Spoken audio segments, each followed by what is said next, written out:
Right, take two. Hello, everyone out there in YouTube land. Welcome to the Breakthrough Assault YouTube channel. And today we are excited to be talking to Battlefront, live stream from New Zealand at Battlefront HQ, talking about the new Red Dawn book that's coming out in a few weeks. I'm Mark Goddard from Breakthrough Assault. We've also got here Richard Comrade Hardy, Duncan Hipster Gaming Gosling, and Ludwig, I'm in Greece on a work trip, Lund. And then over in New Zealand, we have Wayne Turner, Chris Townley. Hey, nice. Thanks for making the time to talk about the book, and hopefully we'll go through and bring out all the exciting stuff that's in it. So, Red Dawn, in a nutshell, is the invasion of America. In the Team Yankee World War III environment. So, can you give us a quick rundown on what are the key things? What have we got exciting in this book?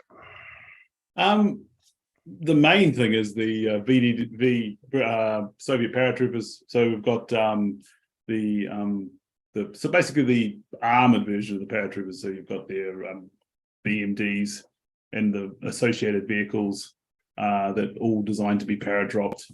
And then the other thing we have is we've got the American kind of militia forces, or not militia, irregular forces. So inspired by the original Red Dawn movie sort of thing.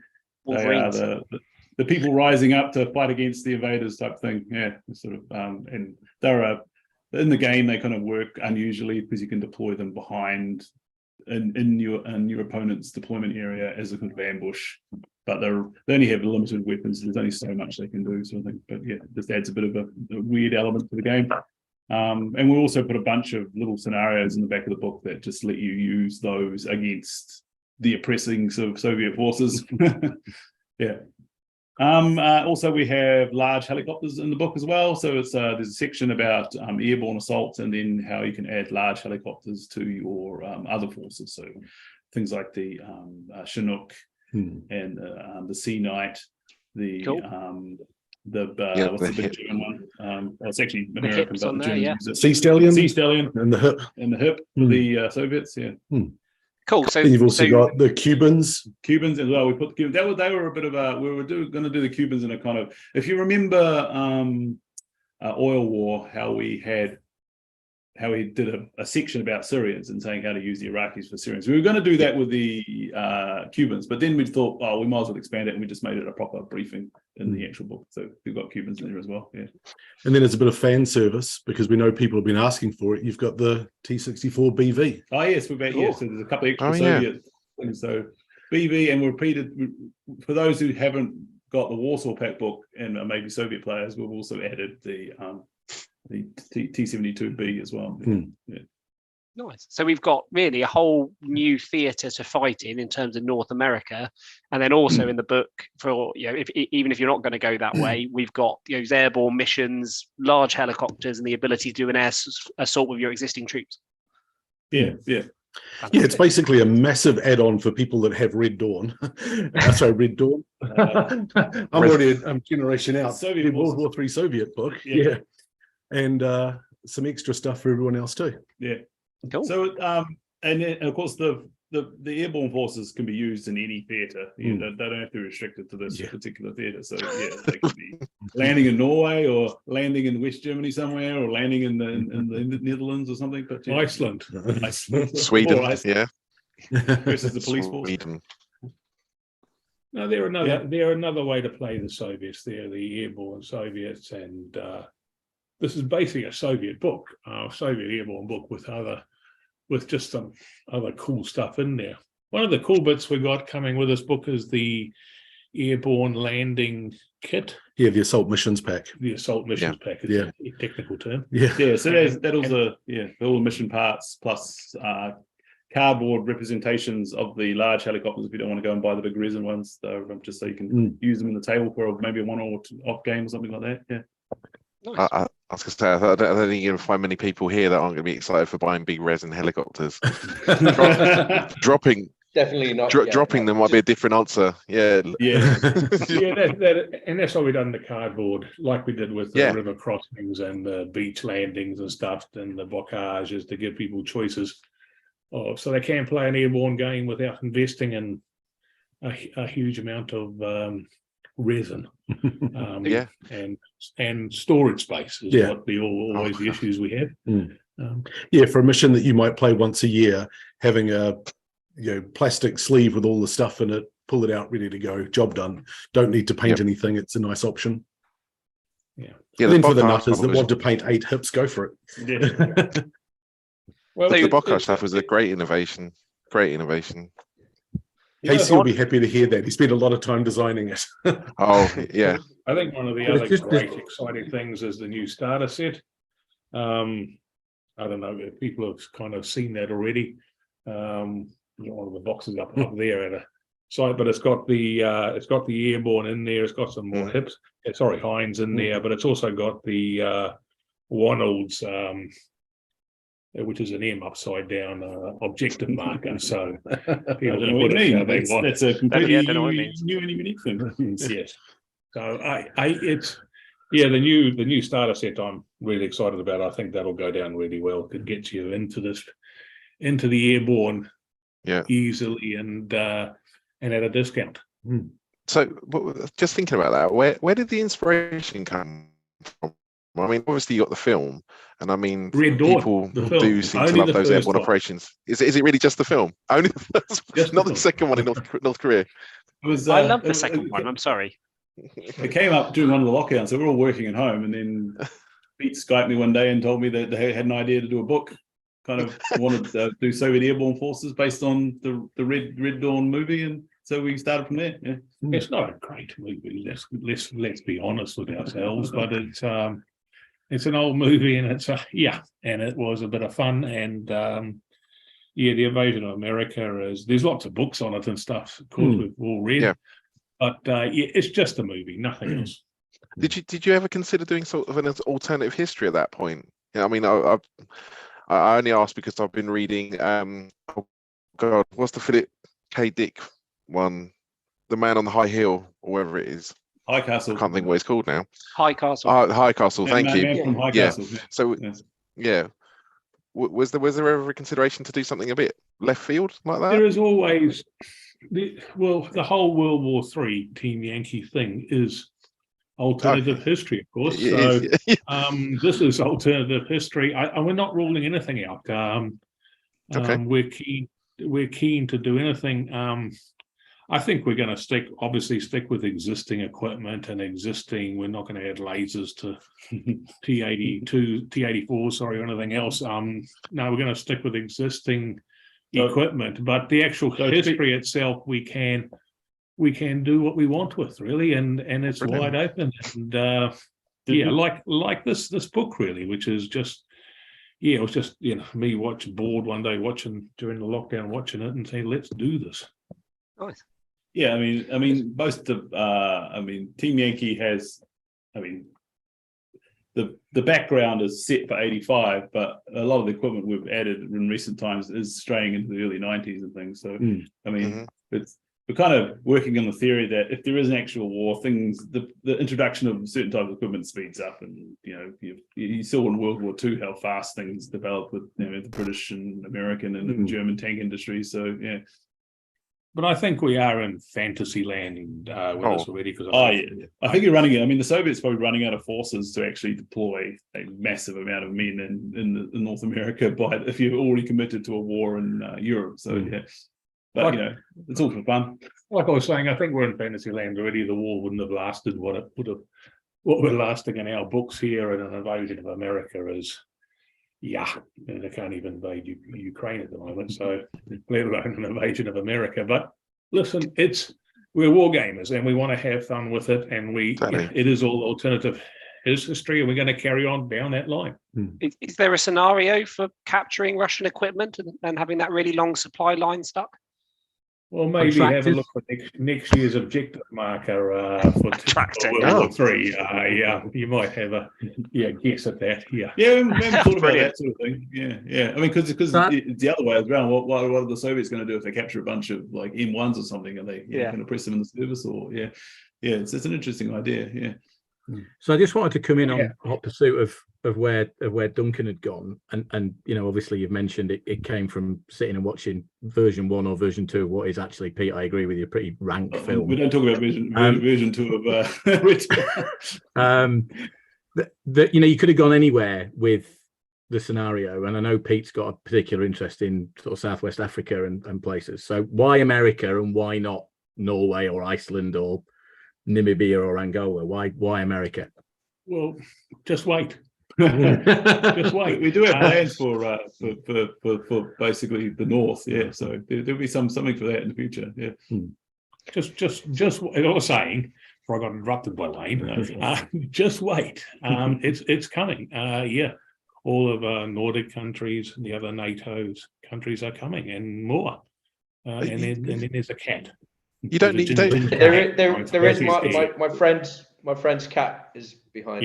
Yeah, sorry. Ludwig's on a business trip in Greece. Yeah. A business trip, right? Yeah, in Greece, where he appears to have adopted a cat. I'm It's a Soviet spy. I'm largely watching the YouTube questions. So there was one question that I wanted to just pick up, just to take us back to talk about the Cubans.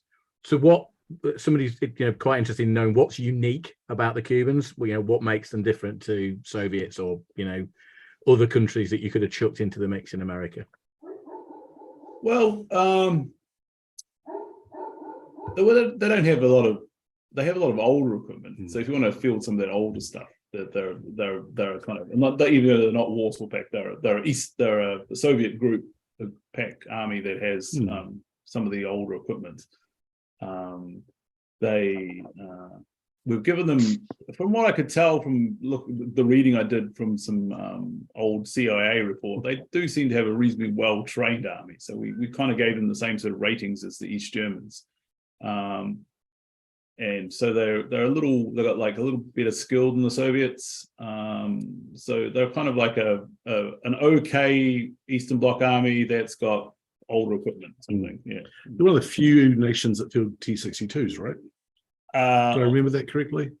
Or yes, one's outside the Soviet Union and Iraq. Yeah. Throw in some SU-100s that they managed to find in a parking garage somewhere or a warehouse. In a lockup. Yeah. Actually, continuing on, there's one in Revolution Square actually parked up on a big plinth. So they do have a fair few spare. Yeah. Continuing on the Cubans.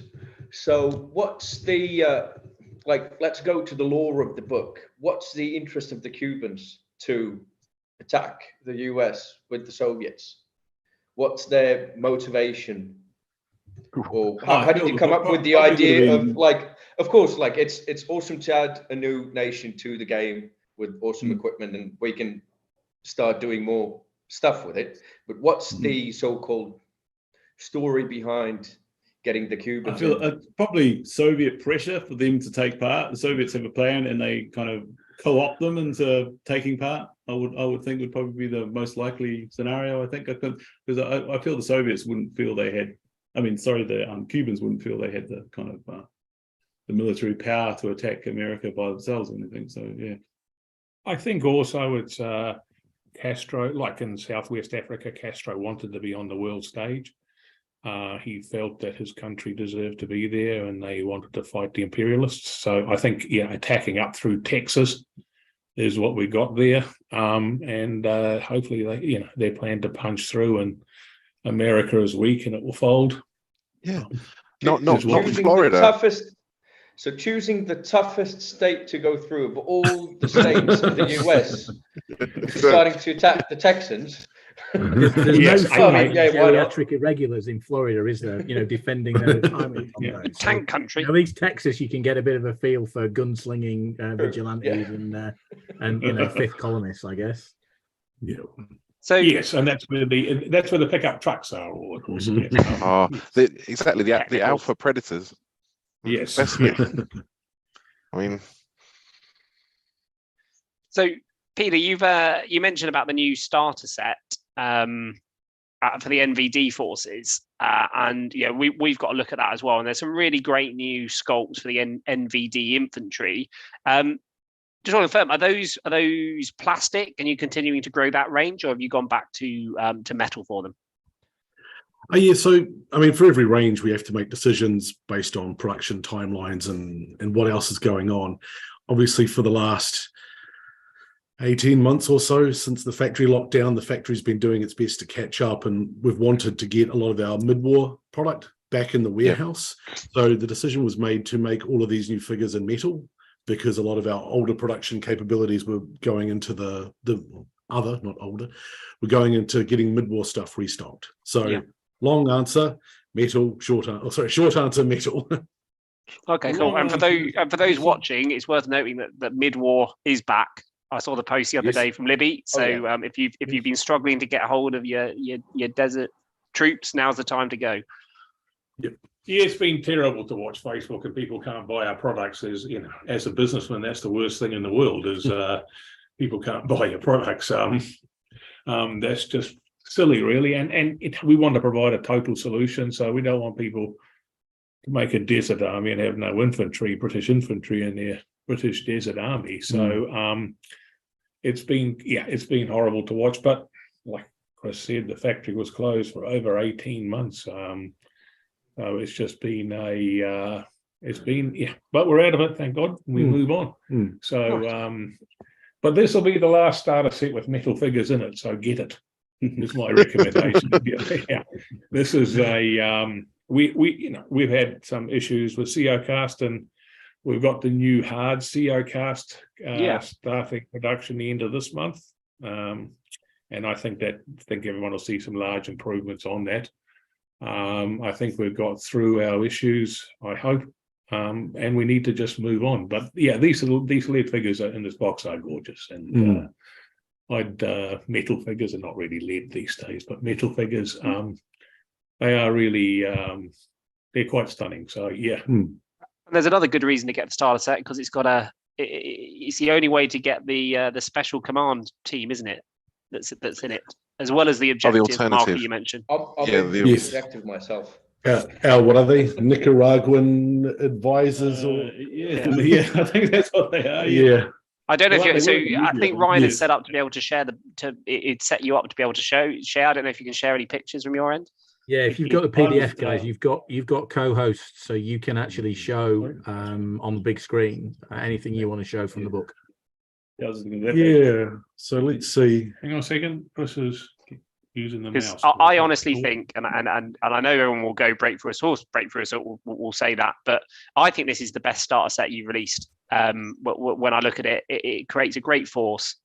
Everything in there is really useful, and it's got some really great limited stuff in there from the objective and the Nicaraguans. So it's a really exciting set, actually. Woohoo! Yes, we've done all right for a change. Chris is almost there. That's it there. That's the spread. We can't show it as a spread. We can't show it as a spread. Sorry. No. It's on page 2, I think. The Nicaraguans. Oh, where are they? Well, we've got They're that team there at the bottom. Oh, is that?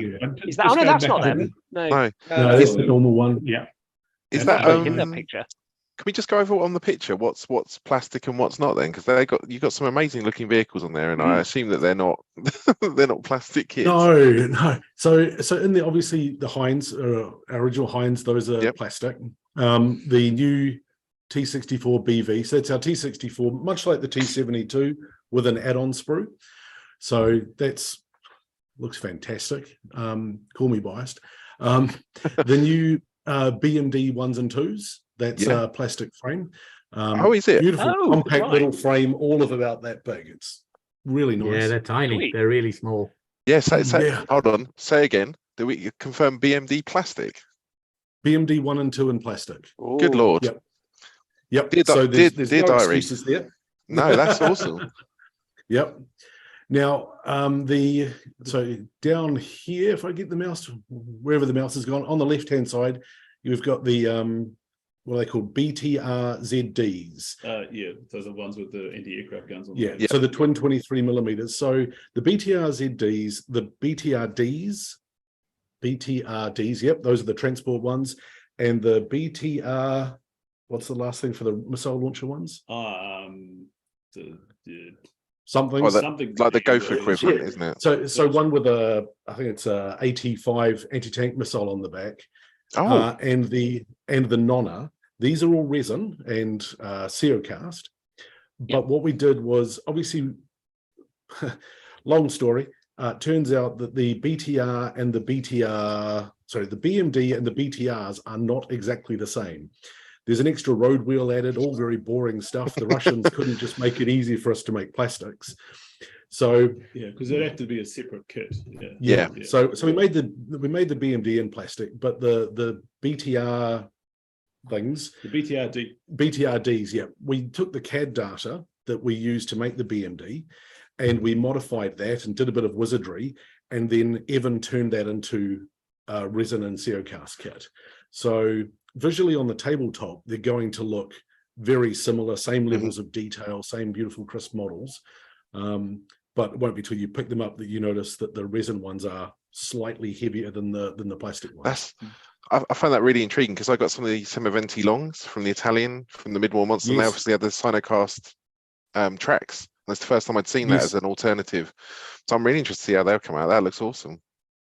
Yeah, they're super light. It's a little bit strange when you go and pick up a box of 5 of them and you think, I know it's not plastic, but it's not heavy enough. Have you only given me 2? That's amazing. With the new T64, very excited about those. So with the new T64, are you able to show us what's that, for want of a better phrase, bring to the table compared to the T64 we've currently got? Oh, if you go to you can go to the page, can you? Yep, I can do my best to navigate there. I'll tell you what page we're in. I can find it first. We'll should be on page 25. As we joke around here, scrolling. Whoops. I'm just waiting for. Now, when you get your printed copies, obviously there won't be quite as many white pages. So, you know. I assume they surrendered. We'll skip through the T. Oh, I want to see T72s. There we go. Well, we'll go there. There's a massive spoiler for people that are looking for points. Oh, there we go. So they've got 18 fronts. They go up 1 in front. Plus they have ERA, which gives them 16 versus heat weapons on the side. And they've got 10 on the side normally. They've got the same weapons as the normal T64. Yeah.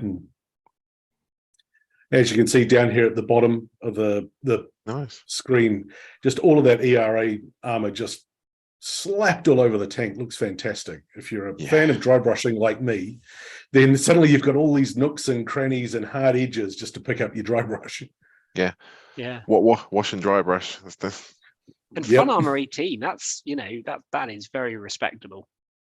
Then again, as a fanatical painter, I can see myself individually painting each brick. We need to clip some off. There's always one. Yeah, good luck with that.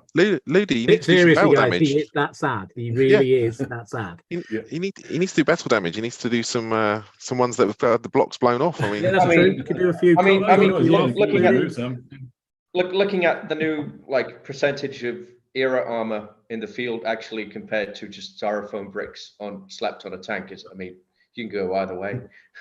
All right. Yeah, those look awesome. I'm just doing a compare and contrast between the two in terms of the stats and stuff. So you got a small points hike, but you got a better front armor, better side armor by a considerable way. And actually, it doesn't change the other. But I thought it might change some of the cross stats and stuff. But actually, they're just as nimble. Yeah, I don't think the weight increase didn't change their mobility stats that much. No, I don't think it ever changed it at all. I don't think. Yeah. Well, it's going to make a note of that. I need to get some of them. Note to self. No, self. yeah, no, exactly. Yeah, it is a bit annoying. I thought I'd finished buying for Team Yankee, and now I realise I'm going to have to. Come on, Where's that thing Rich. being finished? I mean, honestly. Richard I mean, making yeah. you know, making a new war when you still think packed army. 75 Soviet tanks for Team Yankee is enough, I think it's a bit unfair. What game in is terms of the finished? session Yes, I never. to Yes, bring out it is such a ridiculous thing. all this good stuff. I said I didn't need comets, and here I am. There's flipping 10 on my painting desk. It's always more to Do you paint. guys realise that we're in the middle of an economic bloody catastrophe over here? That's why there's only 10. I think somebody had a question about helicopters. Who are we up to? Is that, Well, actually, you were going to talk about objectives. yeah. So Mark set me up for this because Pete and I have a long history of discussing his yachts. So the new objective's great, obviously, and being an ex-employee of a certain burger company, I always quite like it when people point the finger and take the rise out of it. And we wondered whether this is going to be, you know, a future avenue. You know, as you bring out the new books, are you going to do some new objectives that fit in? Yeah. And we'd quite like one of Pete on his new yacht reading the rules, so that so I can have that specifically. Unfortunately, the trawlers I worked on, as I don't have a yacht, the trawlers I worked on may be a bit big for a large base. Objectives we do new. Yes. The objectives we do new ones each year. We know what the next year's one is. Only just we did that last week. Go on. And Go on. Cool, but no, we're not the same. We gave a clue. We gave a clue on the World War III one, which was, I think, you know, pretty obvious. But at the end of the day, we don't think that far ahead. Unfortunately, objectives are always just a round table around. You know, you're looking at the table here, a round table around here, a discussion and opinions, and we knock it out. Really, we love doing the objectives. They're a lot of fun. People like collecting them, and I think they're a cool part of the hobby, really. Is this the first army deal that would put an objective in? I think. Other than In V4, the World War II starter set at the beach, But which had one of them. I mean, in V3, you had the starter sets, and I know they were really, really popular. You had Piper's Charge, and you had like the 2 objectives in, and that's why I was kind of interested in that. We've seen this Resin 1 go back into here. Is that an aspiration? So I don't know what's in it, but in the Berlin starter set, could we see you go back to more regularly having these objectives if you get the starter set type thing? I don't think so. I'll answer this question 2 ways. Yeah, I don't think so, because at the end of the day, the starter sets have got to be about value for new players. Yeah. And this one's a bit of an exception, but they're about value, putting as much stuff in there we can for new players. So if we put an objective in there, something else has got to come out. It's just economics, and you know, an objective marker actually costs as much as 2 or 3 plastic tanks. So it is what it is. So what do we? There's a balance in there.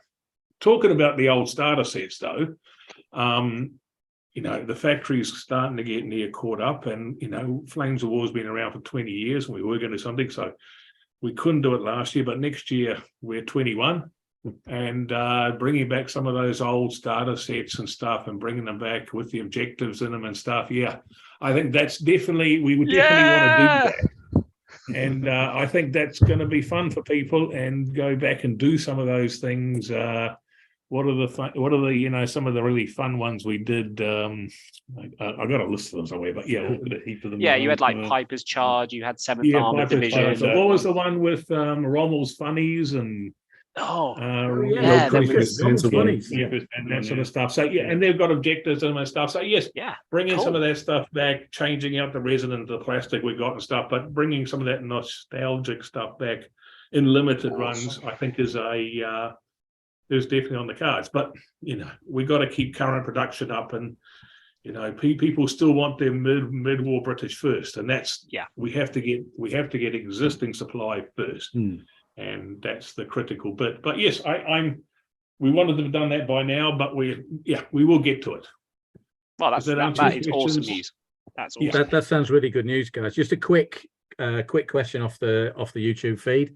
Decals for the Cubans and VDV, will they be in the packs, or will they be sold separate, or are you just going to go with what you've got? In the BMD box set comes the parachute cuff. Yep. So people will see it. Actually, if you look at the front artwork of the book, there's a like great a winged big parachute version of the decal that I mean. Couple of planes with a great big parachute. So you'll get that inside the BMD boxes. You'll have that from memory inside the Army deal. And otherwise, you've got Soviet numbers and all that good stuff that's got some in the Army deal, but there's otherwise the decal pack. Awesome.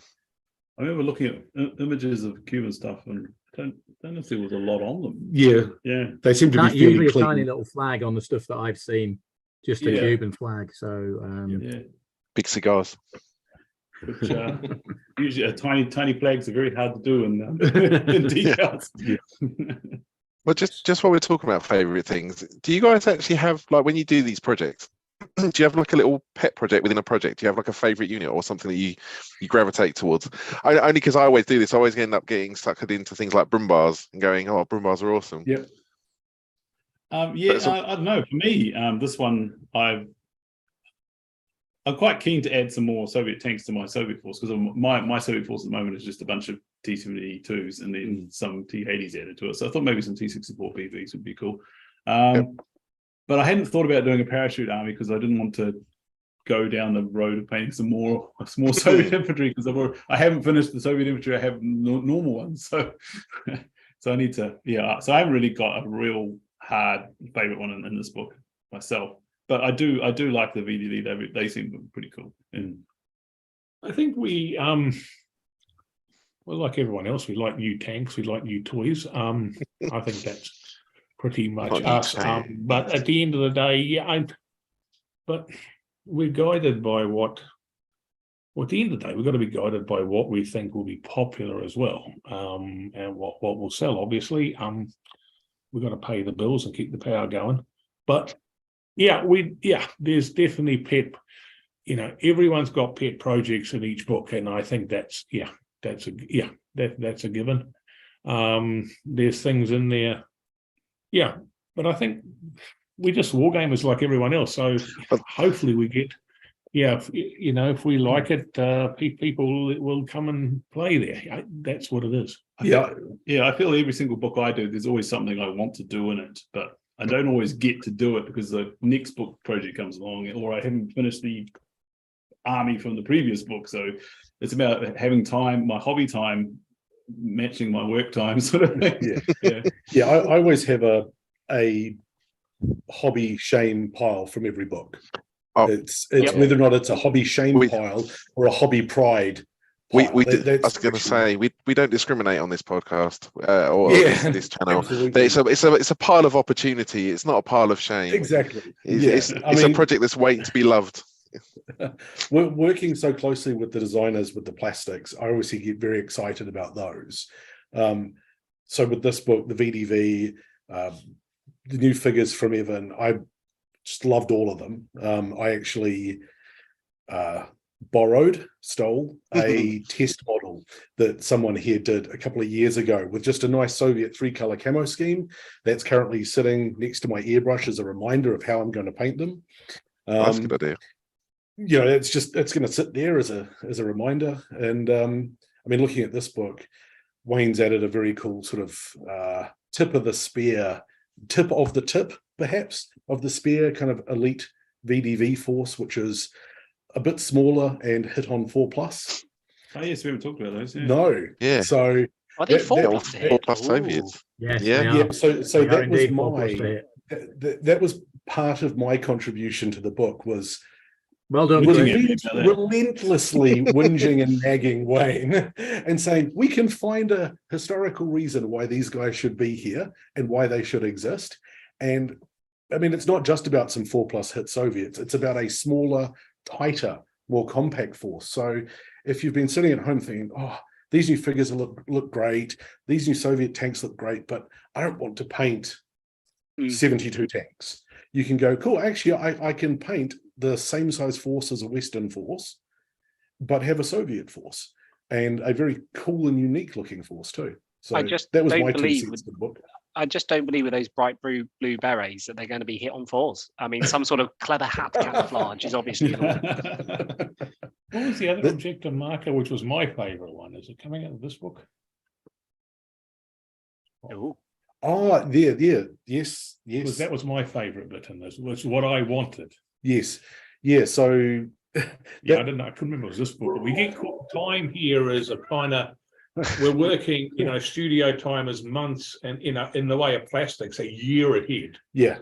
It takes over a year from a plastic design to a plastic release. So, our time kind of management, zone management or studio time zone management. I've completed 2 more World War III Team Yankee books since this one, which I can't talk about. No, allowed to talk about And neither will we. 2 more at least coming after this. Yeah. As a very famous Englishman once said, time is a wibbly wobbly thing. It's just we get caught out of it. But anyway, my favorite thing, yes, the Frog 7 objective. Yes. Oh yes. Oh. I forgot we had that. That's Yes. cool. Yeah. That was my input. Which one was the Frog 7 objective? What's that? Presumably, Mark, one with a Frog 7 on it. Yeah, I'm trying to think of it now. It's that's a new. bit bigger than an actual objective. Yeah. So- It hangs over the They're side. quite big. Yeah. So I mentioned the word fan service before. We do actually read Facebook and all the comments, and sometimes we think, No, you're we going to be don't very. just read them. We appreciate them because it actually helps a lot. Yeah. No, it's actually put that aside because there is sometimes negativity that does hurt On us Facebook? sometimes. No. No. Yes, I know, no. and it shouldn't. We all know what it's like, but we do take it. It is. The feedback is very valuable to us, and it is a critical part of what we do here. And quite often, every second day here, we'll discuss what somebody. Oh, they've had this, made this point, they made this, and that's. That is the other staff member here. We leave it's the old management thing. You leave an empty chair at the table, and that's the customer's chair. And what does that customer think? And that Facebook, Twitter, whatever you want to, social media fills that gap, and I think it's really important. We value that a lot. Sorry, I interrupted you. You're going to say? Well, yeah, as I was going to say, one of the cool things reading through it is you look through and you go, oh, this person's going to be very happy in 3, 6, 9, 12, 18 months because we're in the same camp as you. We want this thing. Yeah. We're going to make it happen. You get the people asking for things, but you know you've already done it, but you can't say anything. Yeah. And so obviously we're fans too. So Peter has one of the advantages, though. I think a Frog 7 would be good, and the customers have said they want one too. It's like, okay, schedule, find time, Evan, Frog 7. All right, then we'll make that one happen. So yeah, that will be coming out with this. Yeah. But we do listen. The other thing is we do listen. We might not be able to say anything, we might not be able to answer, but we do listen, and that's and we might not agree. There's many opinions we don't agree with, and there's many people out there who don't agree with our opinions either, but that's part of life, and we got to make the choices we make. But the Frog 7 was a good choice, and it's a wonderful little thing. You can put it up or down. Nice. And it's a great objective. How are we bringing it? How do people getting that? That's direct via the website. Via the website. And is that with this book's release? It should be in the schedule year for this Oh, book. fantastic. In a box, so they won't fit in a. Yeah, it actually it fits in a box like that. Not blistered. It's quite a bit. It overhangs. Picking up on that point, listening, disagreeing, and a couple of questions. I mean, obviously, this is the first appearance of ground-mounted artillery because there's some ground-mounted artillery in the book. Does that reflect that that you're going to reflect backwards, or in the new books that might become more part of the game in Team Yankee, because that's something that you've resisted up until now? And then second question, because it's coming up on the Facebook feed, is what about command cards for Team Yankee? I know you guys have said no about command cards in Team Yankee, and I'm definitely in that camp. I'm not a command card fan, but people are asking whether that's something that you may revisit over time. Okay, the answer to these ones, command cards, is currently no, and there's no intention otherwise. I don't know if that'll change. we can always change our minds, but the current position is no on command cards. Ground-mounted artillery, mortars, that sort of thing. The answer to that is also no, unless it's specific. And you're going to see some more of it coming out because the armies we're doing are less, I suppose, like the airborne. They're less mechanized, and the airborne and that sort of thing. So as more armies come out, you're going to see some more of it. But the intention is not to go back and do a massive amount of SKUs for armies that are existing with ground-mounted weapons. No, we want to stick with what we got with Team Yankee and keep it focused and add more variety in the way of nations and that sort of thing, other than adding the kind of elbow width of field and stuff. And command cards are going to stay with Flames of War, really, in World War II. That's our current intention. I think they do a good job there. I like them. I think they're well received there, but they're not for Team Yankee. Yes, one of the drivers is often reality, and I'm guessing if you tried to put a carnation or an acacia out the back of an aircraft and paradrop it in, it wouldn't be terribly successful for the vehicle or the crew inside. So it'll be a crater. Yeah. So in that case, mortars were the option. Mortars and the nonners. Can I ask a question about them? See more of them as we do different armies and different things with less mobile choices. You are going to see some more of it, but it's not something we intend to go back on. Yeah, the exception, not the rule. Correct. That's good to hear. Good to hear. Cool. I'd like to rewind a bit. I think something that's really exciting in the book is what I'm going to call the Wolverine scenarios that you mentioned earlier, where you get to play with your kind of irregular US forces with their, captured weapons and pickup trucks, etc. So kind of two parts. We able to kind of show off and talk us through how those kind of came about and what those involve. And also, when I read them, the first thing that sprung to my mind is it reminded me a lot, for those who've been playing Flames of War a long time, there was these raiding forces scenarios, which were small forces, kind of a smaller skirmish type battle. Is this any indication also that you might be looking back at that aspect as well? So being able to use smaller forces. Well, these a lot of the ideas for these scenarios were based on scenes from the movie. So that kind of thing. I'm sort of trying to. Can't always get it exactly the same as how it happened in the movie, but it kind of the general ideas for each of the scenarios came from something in the movie that we thought maybe you could expand into in a tabletop situation. So and it's good as natural that they're all kind of small and skirmishy, because you just wanted to feel the Wolverines versus some Soviet kind of second line troops or troops behind the lines who are doing their normal security stuff. As far as raiding forces go, I don't know. We haven't really thought about that. I don't think there's going to be raiding forces for World War III. That's I don't think we'll do it. I think we've still got to go back and do early war and Flames of War, and we will be revisiting.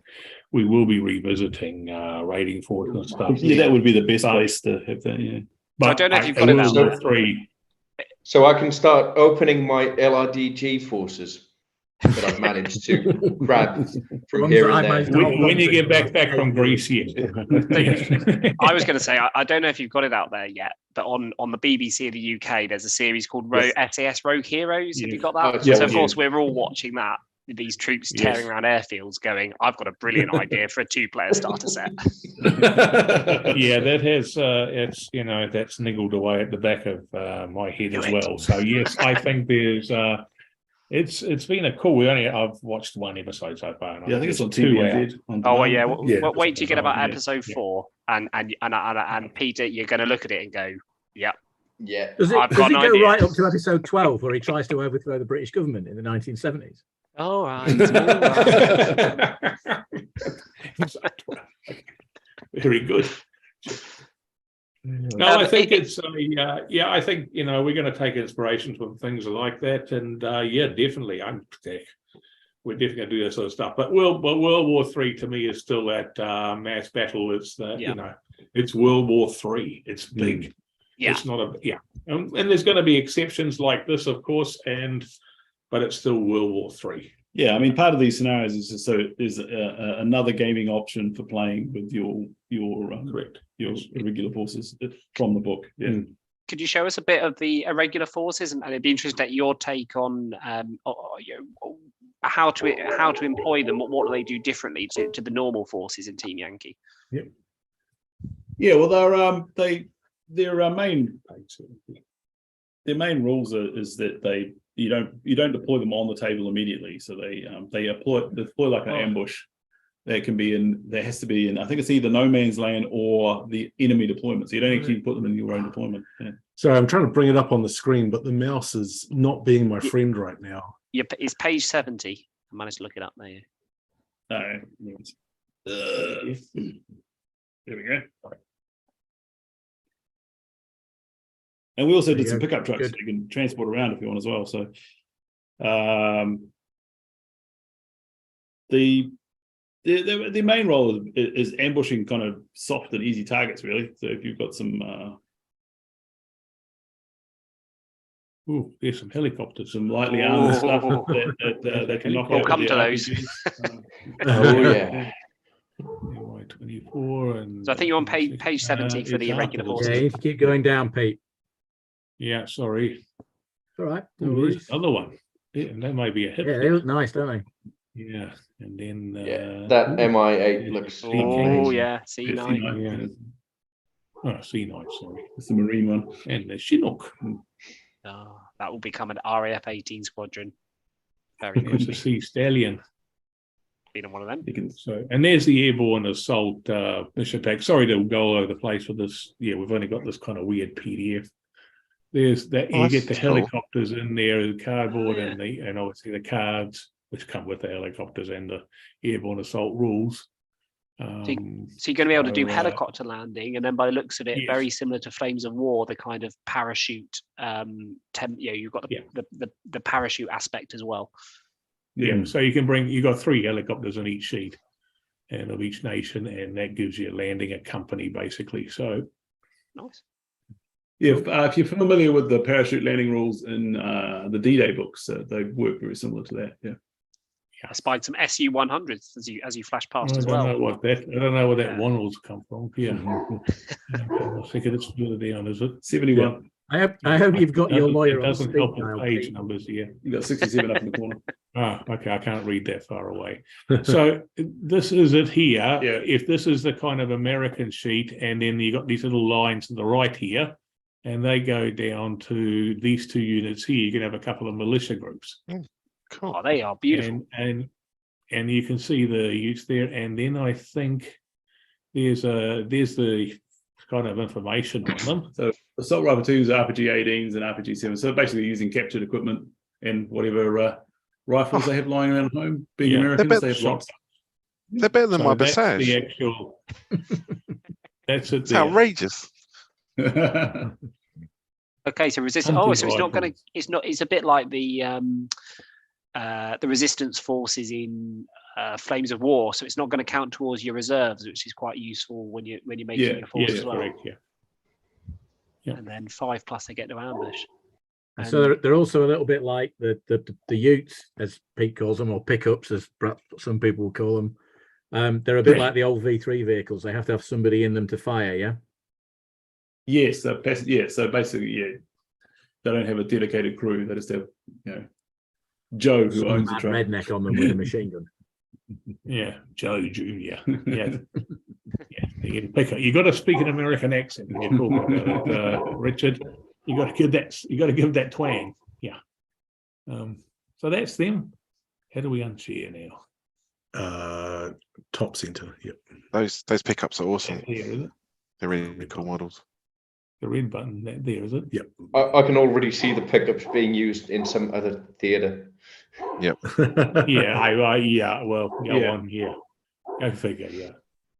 But they're cool. They're just they're all nice, different miniatures and different sculpts and stuff, and they're very cool. And I think they're an add-on to the game. Let's be honest, they're not the main game, but again, the main game's the VDB in here. And What do you mean they're going to do really well against main battle tanks? It'll be fine. It'll be fine. Yeah, that'll Fly be quickly. it. Yeah. But we couldn't do the book without them. That's just that would have been wrong on all sorts of levels. Yes. So do you see the North American, so this is obviously the first book in North America. Do you see this as a kind of one-off, or do you see this as a developing story where you could see things like Canadians or National Guard units, Mexico, and expand on there? Well, if you're gonna, if you think about it in the future books, there might be some Canadians in there, and obviously they would then work for this as well. So, the National Guard we're not going to do. We thought about it for this book, the National Guard, but the stats were going to be effectively exactly the same as Army, so US Army. So we just felt it wasn't worth doing, and maybe a couple of web articles or something or other about what different equipment and stuff, but. It just wasn't doing another whole American book just for National Guard, which is almost exactly the same. It would, other than a few equipment choices, would be statted exactly the same. Was just seemed like a waste of people's time and effort. So, but yeah, Canadians, yes, definitely. I don't know what else. We haven't thought that far forward. So, but yes, Canadians definitely, and it will hopefully add to the story. I mean, we could add some American units later. We've got some models coming in the future that might be useful, which we can add, but we haven't got those yet. So there's no point putting them in the book when there's no model. So we're gonna. It's definitely. There's no actual plan other than the Canadians, but there is actually, but the door's open, definitely. The scope for the future, So guys, I'm conscious we've been chatting for an hour. I know there's a question that Duncan's burning to ask about something that might not be Red Dawn related. So do you want to come in? Because it's been asked on the Facebook page, on the YouTube feed as well, Duncan. Oh, has it? Yeah, twice. Oh, twice? That many? Yeah, there's a few of us. Checkpoint Charlie. Where's Checkpoint Charlie, please? Is it? Yeah, it will come. It's being worked on. We will do Checkpoint Charlie. It will fit into it'll fit into the NAM and Fate of a Nation period. So it'll be pointed the same way. Which will finish, we call it early World War III, I suppose, if you want to give it a tag. We haven't got that far yet, but Checkpoint Charlie's coming. Checkpoint Charlie is just that iconic thing that we couldn't avoid. It's one of those great bits of history that was a it's a turning point in the airlift and everything else. But then, the 70s forces in Europe, that book is being worked on. Wayne's working on it, and that's all that Wayne can say. Is that the nerve pinch under the table? About, we are, yes, and we got some lovely new stuff coming for it as well.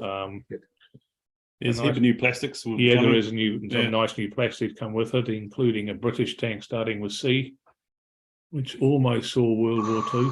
That's not how you spell tortoise. Tortoise. Yeah. So Pete, on that tank, can we possibly see a so-called Bush Wars book coming out at some point?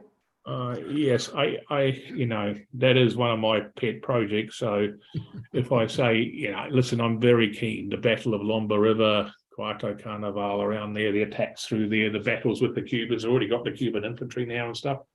And I mean, if the other boys don't want to do it, I'll just fly over and play with you. I don't think you'll have any difficulty finding someone to play Cubans in Africa, Ludi. As long as you don't mind flying. I've actually been there when I was in the fishing industry. We had some work and we were fishing in Namibia, and I took off up across there and had a look at. I couldn't quite get there, but we got close there, and it's a fascinating. It's a fascinating period of time and a fascinating battle, and it's definitely on our list. But we've got to also be commercial, so we can't just be. yeah, this is a business for us, and we have to treat it as a business, and so that comes first. But yes, it is coming. Nice. Yeah, and I mean, well, Cool. the sea tank, I bet that'll sell really well because you can use it for quite a lot of countries. Yeah, it goes for all sorts of things. Yeah, It's an Oliphant. yeah. It's a shot. Yeah. It's Danes, Finns, everything. Norwegians, you name it, it goes for it. used for so long too. Yes. Yeah, It's quite a big plastic sprue, isn't it? Chris, it's a big. There's a lot of options on it, and it's a big plastic sprue. It may be our largest, or second largest. Yeah. Churchill on steroids. Is it like the Churchill where it's splittable, or? Well, it's splittable in order to get it into a box. Oh, okay. It won't actually fit in the box. It's that big. Yeah. Is it larger than the Churchill one? I think it's larger than a Churchill, but smaller than possibly a Yank Tiger. So, But- and I mean the sprue. Yeah, no, the sprue, because the Yank Tiger, King Tigers. Yeah. That's quite a big one. Yeah. So, But yeah, she's a monster. So no, she's the Centaurion's going to be wonderful. Yeah. And, Oh, is that what we're talking about? Oh, you've let it out of the bag now. Who knew what we were talking about? Yeah. Yeah. You I heard did it say first to here. Pete that I said to Pete when we were discussing making it, if you make it, I guarantee I'll paint 50 within a year because I need them for this other thing. I'll do some of those too. So he said, "Oh well, if we make it, you better paint the 50." Yes, that's the best. Challenge totally. accepted. Yeah. Yes. I think there's a couple of Canadian guys on the YouTube already saying that they're going to paint. They're going to try and change the objective, which is a burger company. They're going to change it to a Tim Hortons, so they can get really upset about the Russians blowing up a Tim Hortons. That's a brilliant there you idea. go. There's nothing that upsets Canadians more than people slagging off Tim Hortons. So, as you guys probably aware, we conducted recently the Flames of War survey, and we've just started to publish the results on there. One of the questions in there, and it was kind of because we kept lots of people were seeing on Facebook asking the questions, was about whether there's any possibility of seeing points updates of Flames of War. I suppose equally applicable, one day Team Yankee in a kind of living points. Is that something Battlefront is considering? It is on our forces on our forces towards the end of this year, so it's not far away now. We're going to put up a trial for mid-war. So Wow, you're going to have a button on mid-war. So you have the original forces, and you click a button, and it'll have the new points in there from all the feedback we've gotten, everything else. That's amazing. I think it's something we've got to try very carefully. This could be a big, we got to be very careful how we do this. We don't put new people off. We don't put people, because it is, a lot of people who are quite competitive gamers want it. Do other people want it? I don't know. I would use the new points.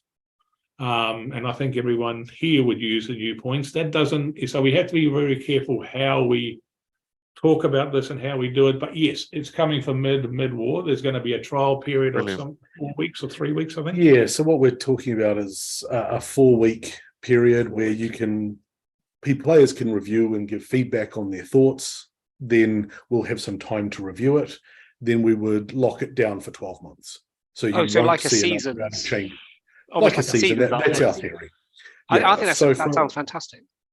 Yeah, it means that for a calendar year, say you've got stability and you're assured of what you're doing, you can build and plan. Now, we're not promising it for anything else or anything else. This is purely a trial. And someone's big, God, it's a big dog, isn't it? He's eating it. Richard has changed. Yes. Is it a full moon? He's that excited about mid-war. Yeah, he's got excited. The dog's excited. Yeah. Listen, we are listening to this, and there's been a lot of. I've spoken to a lot of people. My last trip to Europe, I was lucky to have a whole day with Hammy and good old Hammy on it and everything else. And I love his shop as well, by the way. I think he's got a great setup there. Oh, yeah. I will ads. mention it. They are our sponsors, Battlefield They Hobbies are, in yeah. Daventry. Yeah, no, they do a great job, and I love visiting there and seeing him and talking to him. And but I'm we are keen to do this experiment, and we're keen to get the feedback, and we just got to be careful how we do it. We think and how we talk about it, that it's not. It's for the right. It's for the people who want it, not maybe for everyone. And that's how. And we've got to get our head around how we communicate that. I think that's one of the issues Battlefront's had is communication. We haven't always been the best at communicating. And on that note, hopefully next year we're going to reopen the open day, and I hope to see all you guys up in Nottingham. Absolutely, we would love to be involved in that. And we'd love to see you guys, and we want to do that again. And I thought that was, we got killed by COVID and everything else, but I think that's a great opportunity to get feedback. I took, the last one I went to, I took a lot out of. I'm going to make sure if it's on, I'm going to make sure I'm there as well. These guys have to stay home and work. Is that a work trip? Someone's got to carry your bag, surely. But we definitely, I think we want to listen, and we need to communicate better. I think we did a really good job in late war with the journey document. The journey document, and we need to do more of those sort of things and how we're working forward and everything. So, communication is something we need to work on. But we do listen. That's the only thing I can say. We do listen. We don't always agree or talk about it straight away, but we do listen. Sorry, go on. I went a bit off subject there. Sorry. No, I think that Richard's been eaten by the dog now. But that's I had to let the dog out.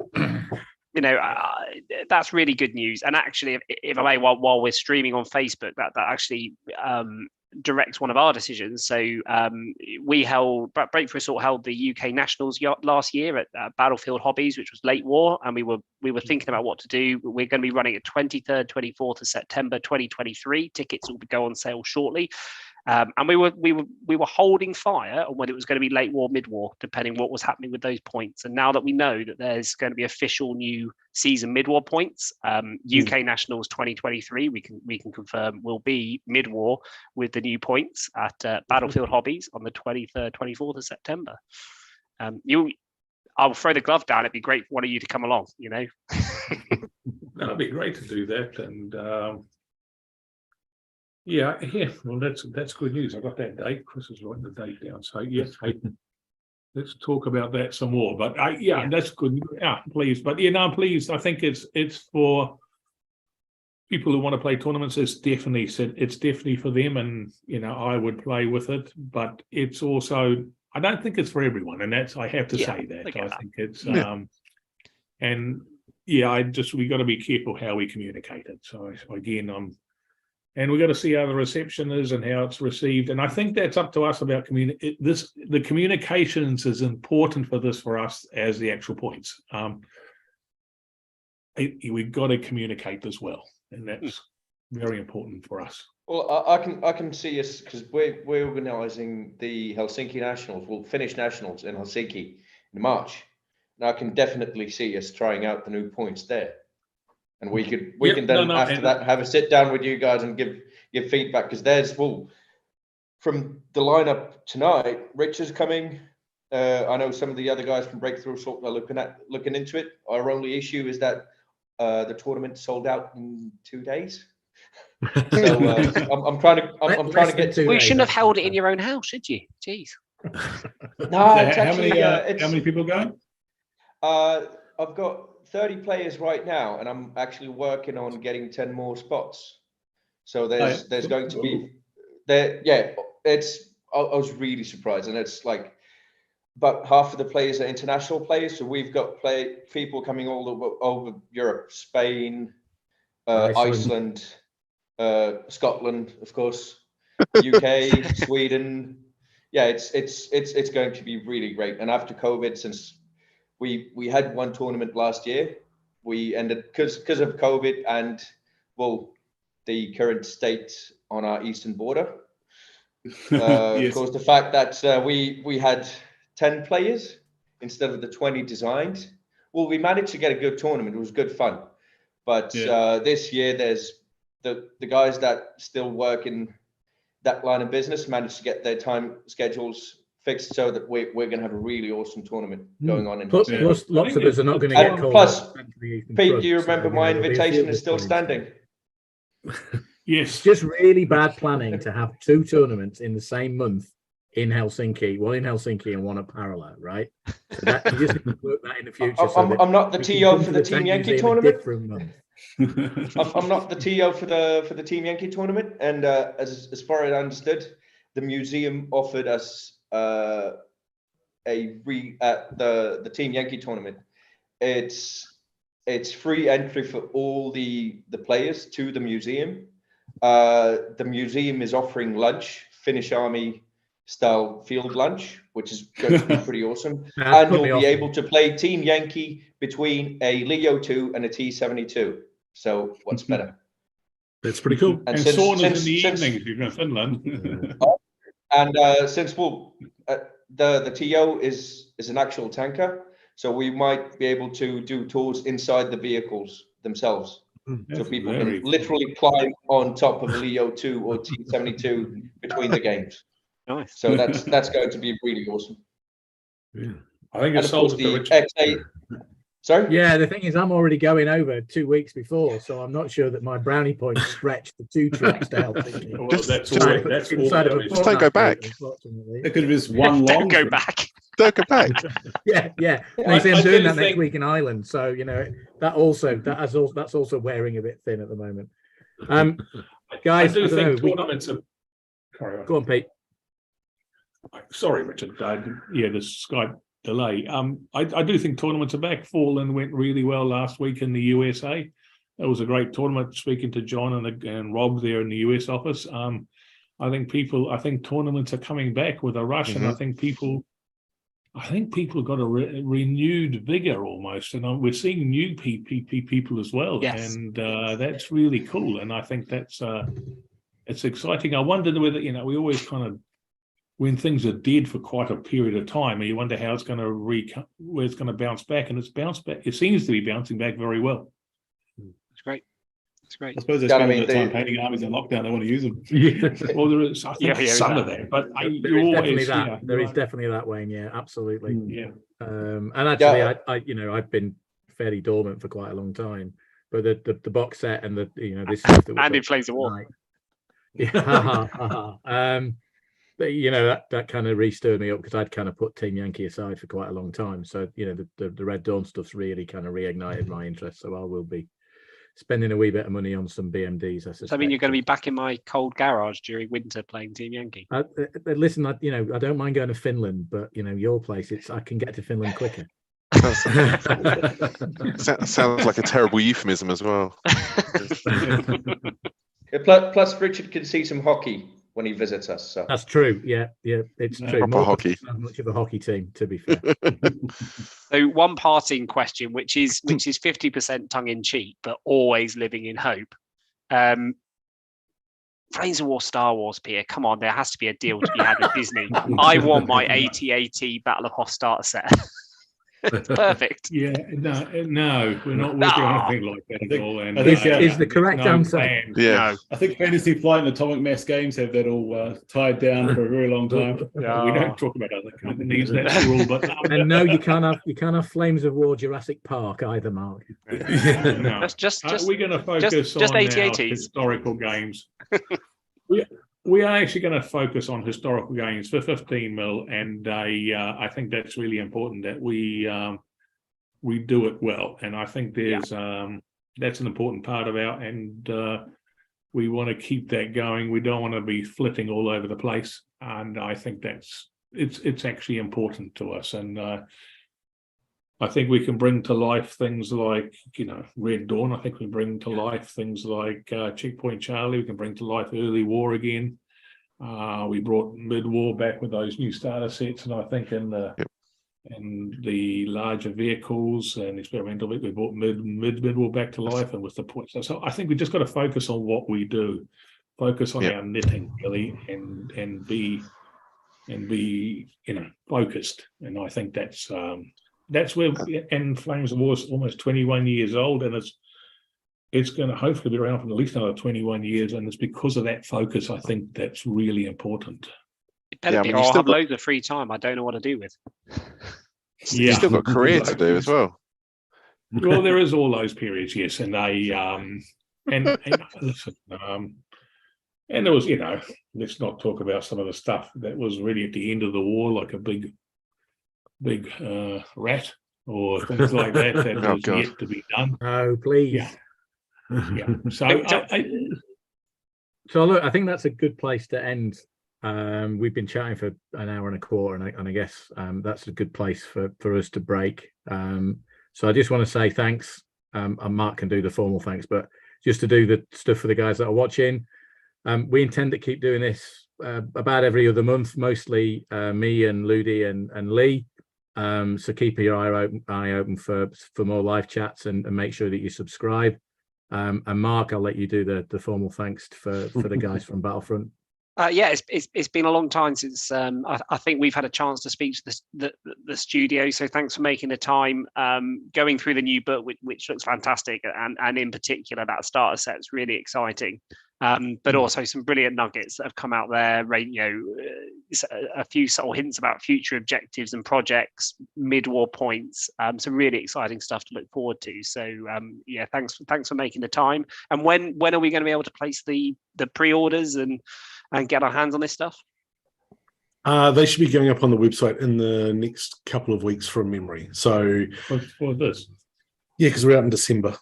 Okay. So it should be very, very shortly. Yeah. So we can start placing them now. Gentlemen, thank you for having us. I think this is a very important part of our communication going forward, and I really appreciate it. And hopefully we've been as honest as, well, not we've been honest, but as open as we. We can't, disclose. We can't. We got to go in our steps, but we want to be as open as we can, and I think the communication channels are really important. That's what we got to keep. It's very important. It gives us good feedback and what people like and what they don't like. I think it's great. So thank you very